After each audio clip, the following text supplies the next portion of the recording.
அருண் ஒரு பெரிய பழைய வீட்டுக்குள்ள என்ன செய்தாரு, வாடகைக்கு போனாரு. வீடு ரொம்ப விசாலமா இருந்துச்சு. ஆனா இரவுக்குள் அது வேற மாதிரி ஆயிடுச்சு. லைட் எல்லாமே எரியல, ரொம்ப அமைதி. காற்று அப்படியே வீசும்போது கீச்சுன்னு அப்படியே ஒரு சத்தம்.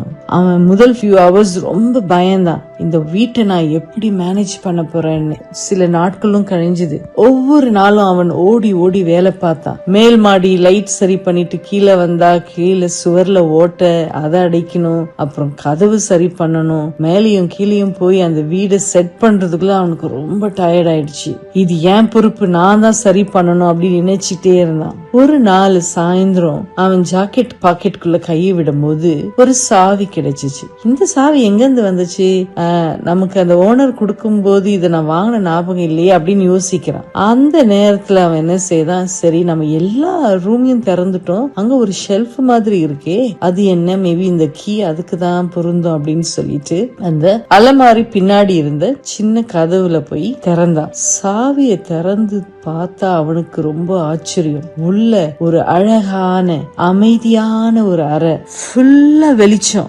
பிரைட்டா இருந்துச்சு. நடுவுல ஒரு நல்ல ஸ்ட்ராங்கான ஒரு உடன் சேர் இருந்தது. அது பக்கத்துல ஒரு ஃபயர் பிளேஸ். அந்த ரூம் அவ்வளவு அழகு. உள்ள என்டர் பண்ணாலே ஒரு அழகான ஃபீலிங், ஒரு அமைதியான ஃபீலிங், ஒரு கம்ஃபர்டபுளான ஃபீலிங் அவனுக்கு.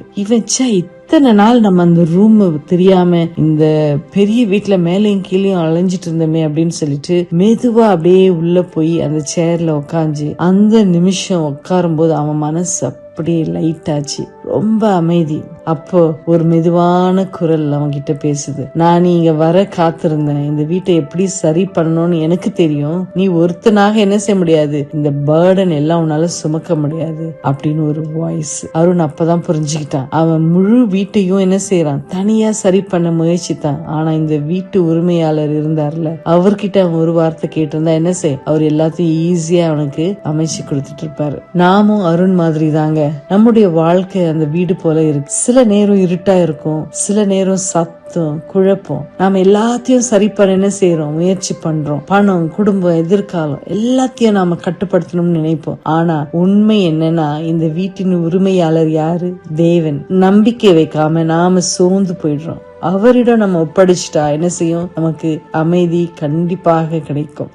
பிலிப்பியர் 4:6 சொல்லுது, நீங்கள் எதை குறித்து என்ன செய்யக்கூடாது, கவலைப்படாதீங்க, எல்லாவற்றையும் என்ன செய்யணும், ஜெபத்தாலும் விண்ணப்பத்தாலும் நன்றி சொல்லுதலுடனே என்ன செய்யணும், தேவனுக்கு தெரிவிக்கணும். இந்த வசனத்தோட சமாதானத்தோட என்ன செய்யுங்க, தூங்க போங்க.